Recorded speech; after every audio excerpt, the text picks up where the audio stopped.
Hello and welcome to another podcast of Father and Joe. I am Joe Rocky, here with Father Boniface Hicks. And Father, we left off our last conversation talking about essentially employers employee relations. And you had brought up a concept of the society not valuing individuals' gifts. Your couple of examples were people who are empathy, people who are influencers, and stuff of that nature. And from an intellectual standpoint, and from what I've actually seen in real life, what tends to happen is if you have a group of people, however you dictate that group, who have a skill set in something that's their natural skill set, or maybe a developed skill set, and they're good at it, they will either create a way to make it economically profitable or they will find a way. We do have a lot of people, for whatever reason, trying to be something they're not. And the joy of the way that the structure is created is that you can go and find something to match your skill set. You might have to grow your skill set better or become better at it.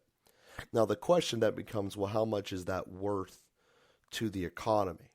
Because ultimately it's the economy that dictates what everything's worth. If we all woke up in the mid 80s and said, I only want my phone to be tethered to a wall, and none of us ever invested in a cell phone, there wouldn't be iPhones now. But someone said, oh, that'd be cool to drive around with a phone. I could get more work done, or whatever. So each of our buying choices directly impact what the production side is, which would be the employee side. So that's why. So for some reason, people will pay thousands of dollars for a haircut. I barely walk into my bathroom and shave my own head. So you can see that we have different values on things because each individual has the freedom to have different wants expressed. Some people want a flashy car. Some people want to have the lowest payment they can have, and everywhere in between. So I don't think there's ever going to be a way to dictate to people what they should want. But with the system that we have is, if your goal is to just generate the biggest amount of income for your family, you can go out and see which skill sets pay the most. There's billions of websites out there that do that and go, oh, okay, med doctors pay more than lawyers. I'm going to spur into that. And just will and determination can get you there. So I bring this up because the same thing happened with essentially after World War II when the men came back, everyone wanted to force the women out. Well, there was a lot of women who had good skill sets. And there were some companies who realized no one's hiring these people. I'm just going to go out and do it. And then they took off. And pretty much anywhere where you see a group that's excluded, the companies that go in and are willing to hire them just strictly based upon their skill and not upon any other characteristic end up being the companies that thrive. And they also end up being what you called I think it was stableness of consciousness, or something that effectively meant competence at the top. What was that? Competence hierarchy. Competence hierarchy. You're never realistically going to have that everywhere. And I think that that's part of why I like our system of capitalism so much. If you're in a situation that you don't like, you can make yourself better so you can get into a situation where management is smart and they respect you. Not where it's a high stress environment that if you mess up, you're going to go home crying and not want to talk to anyone, which also still exists in this country because people are not always good managers. It's a hard skill that most people don't have, period. So that was kind of my conclusion on the production part. And before we get into distribution, I want to make sure that I didn't box any of your thoughts out. Well, I guess I would just reiterate, there are probably things that we that we take for granted, and I was sort of proposing that there were skills that are worth paying for, since we're talking about uh, embracing value as, in a monetary way, but and skills, relationship building skills, someone who's positive in an environment, maybe the secretary is not the best secretary, but she makes everybody else feel great and she makes everybody else work better and able to do the things that they do better. It's hard to put out that on a resume. And I just wonder if we're always valuing the full range of humanity and the benefit that people can provide beyond certain measurable results. That was part of what I was proposing at the end of the last cast. And and then in terms of, I guess I would also object that I think you said with a certain amount of dedication and hard work you can do anything. No, you can't. I will never be a brain surgeon. I'll never be an NBA basketball star, and I never could have been. Didn't matter how much hard work I was going to put into it; it was never going to happen. And there are people who are never going to be good counselors and who just don't have the capacity to listen to people in a really deep way that can be healing. So I think that's part of the flaw of the American dream that's that we don't often address enough, I think. And then just a last point, you said one of the benefits of our system is that if you're in a bad place, you can just leave. No, you can't. So there are a lot of people who are, and it's a cascading effect, because if you're in a bad place, first of all, you feel bad about yourself, and when you feel bad about yourself because you've been driven to the bottom of a competence hierarchy and you're stuck there and you are going home crying and stressed like you described, it's pretty hard to get the motivation. Like, to actually change your circumstances takes a lot. It takes a lot from people to be able to do that, because you got to walk out into the most vulnerable situation of having nothing. A bird in the hand is worth two in the bush. It's like, I don't have what I want, but it's more than nothing, and I'm afraid to let go of it. And so actually changing circumstances takes a tremendous amount of courage, energy, risk. If the situation, so maybe theoretically there's some job out in California, but getting from Pittsburgh out to California, or having the resources. So anyway, just to push against that a little bit, it's more possible than I don't know, maybe some other systems where you don't even have the opportunity to switch positions. But it's not so easy as just like, if it's a bad situation, just do it. Well, yeah. So first off, yes, everything you said there was right. For the example of doctor to lawyer, I was assuming that if you had the competency to become a doctor, you could also have the same skill set to become a lawyer. And I basically meant as a binary choice between A or B. You're right. There are some people who are never going to be wired to sit in front of or stand in front of a group and articulate and give speeches. There's people who just don't have that in them. There's also people who never want to sit in front of a cubicle again. So, or people who can't be good managers, as you pointed out. Exactly. So all of us have different gifts inherently given to us, and I'm not saying that you can. It goes back to what you said before. You should go with what you're already naturally good at to move better. And the other part of this is I'm not saying that you do this all yourself, because you are right. If you are in a situation where it's not a good working environment and you don't want to be there, there is an inherent fear of change always. Of there's something here, there's something isn't, which is why I've brought up in the past before, to help yourself if you're in that situation, save. Go out and figure out how much money you spend a day, and then save up so you've saved a day's worth of expenses, not income, but expenses. And then you've saved a week, and then you saved a month, and then you saved 3 months, and then maybe when you start getting out to an area where you're comfortable, now, okay, I'm willing to take this risk because I don't need to find a job on Tuesday. I have time that I actually can vet out these places to make sure I'm not going to end up putting myself right back in the same situation I'm in right now. So the first step is saving. And the other element of that is, no, not all of this can be done by yourself. So that's where obviously family comes into play. You have people around you who see that, you know what, it's just not worth it. Yeah, sure. Even if you're making a ton of money, sure, you're making a ton of money, but you're never home anymore. You're working 80 hours a week. You're never in the city. You're always out of town. Why don't you just do something else? And it normally will take an outside voice to see that, because ourselves have a hard time stepping out of ourselves to objectively look at us. Which gets to your last point there about how there's some jobs just people will not be able to do.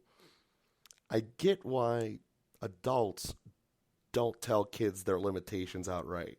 Like, hey, your parents are both 5'1". You're never going to be 6'7". You're not going to be a power forward. I get why we don't do that inherently. But what we also should probably do instead is give them the ability to objectively look at themselves.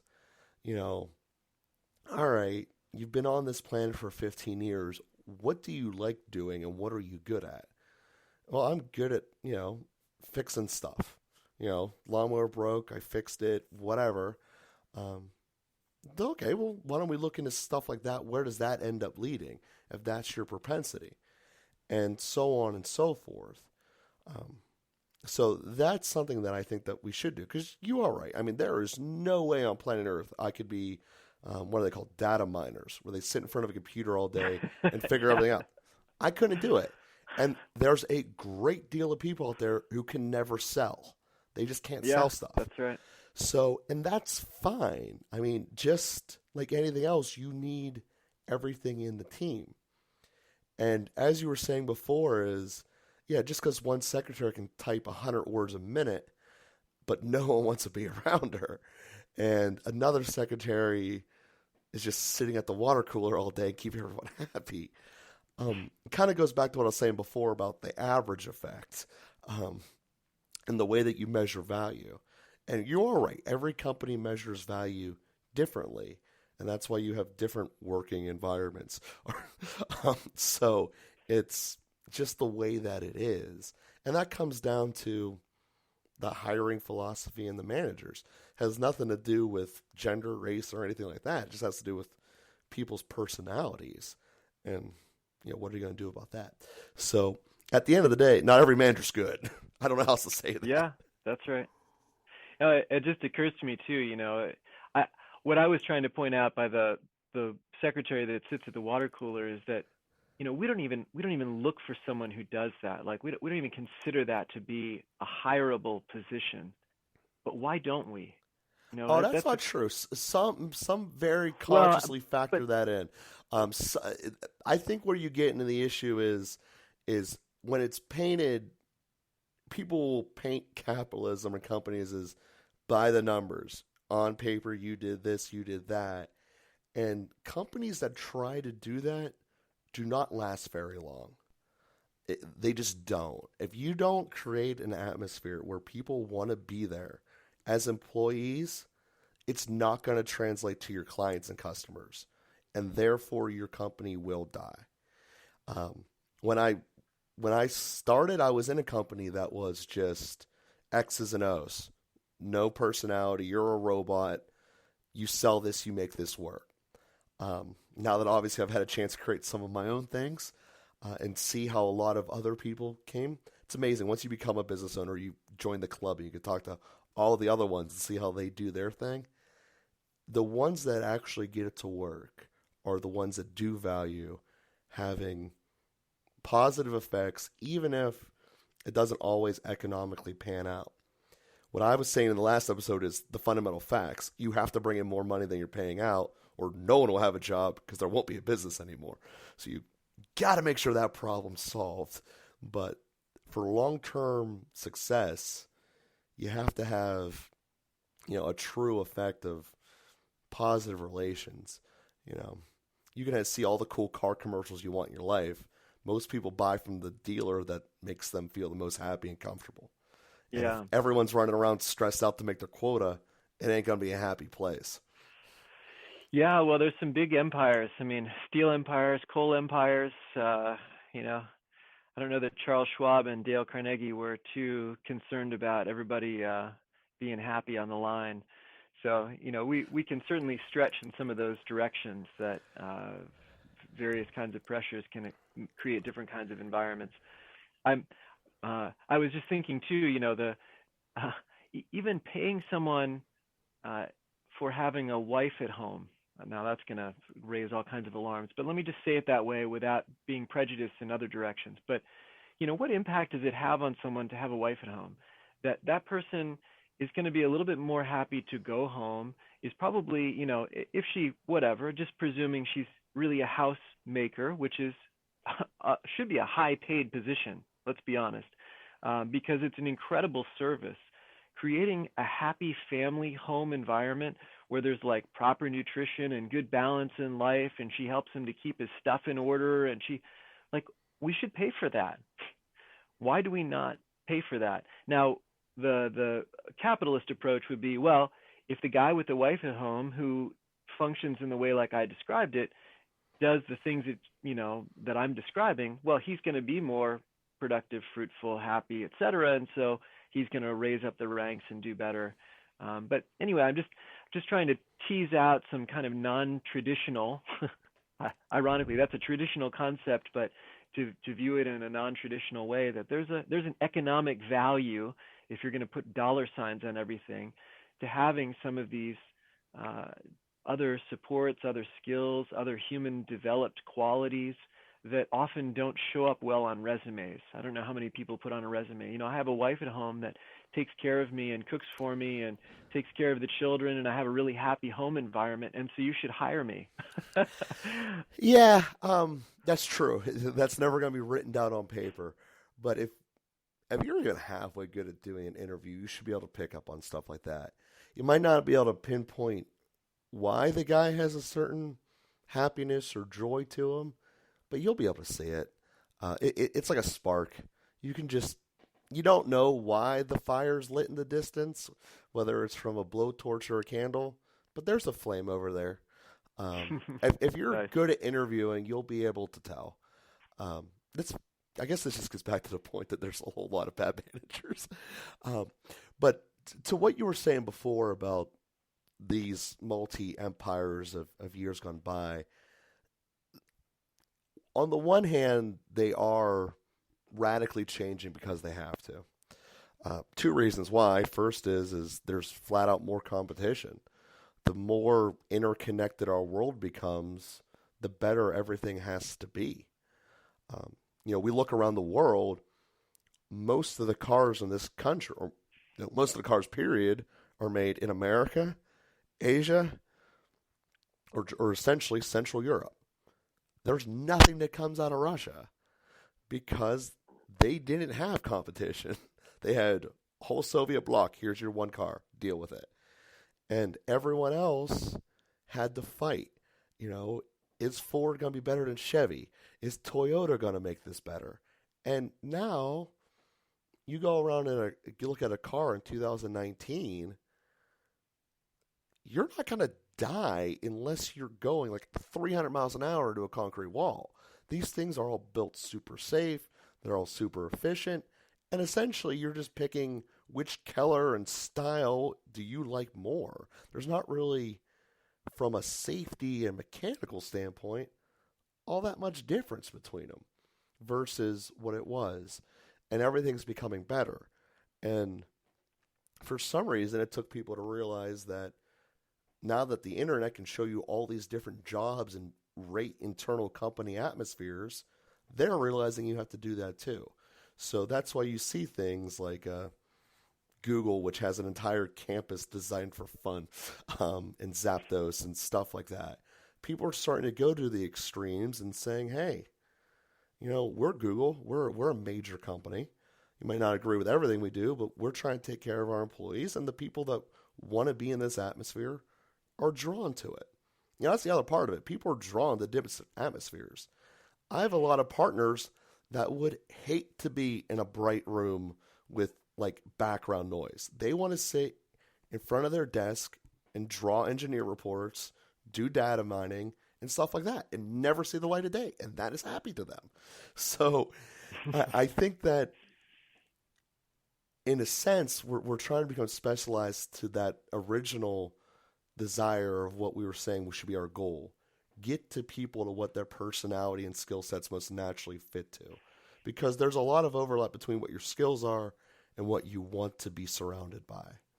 And I think that we're getting closer to that point than we ever has as a general economy. And I think the reason is because we have to.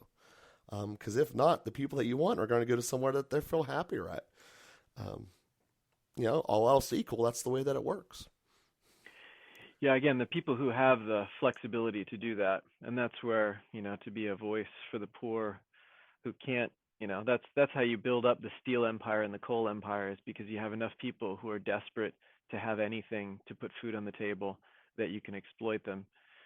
And that's where unbridled capitalism can become very problematic. And so whether it's breaking up the monopolies, which is part of what you were pointing out, or whether it's actually advocating for the poor who don't have the opportunities, or didn't get the skill sets because they didn't have a McDonald's to work at, or had some disadvantaged home lives that created a chaos that made school difficult, and now they're behind the curve. And anyway, but agreeing with what you're saying, and then just sort of raising a flag for those disadvantaged populations. And that's actually going to be the emphasis of our next cast there, is for those that are part of the poor or not participating, what ought the answer to be, both from a natural standpoint and then also from a practical standpoint. What is it that we should do? So we do thank everyone out there for listening and following us here. If you have not already, please click subscribe to the podcast and tell a couple friends about it, because we really have been growing lately, and we thank you guys for being with us out there each and every Tuesday. Thank you, and have a great week.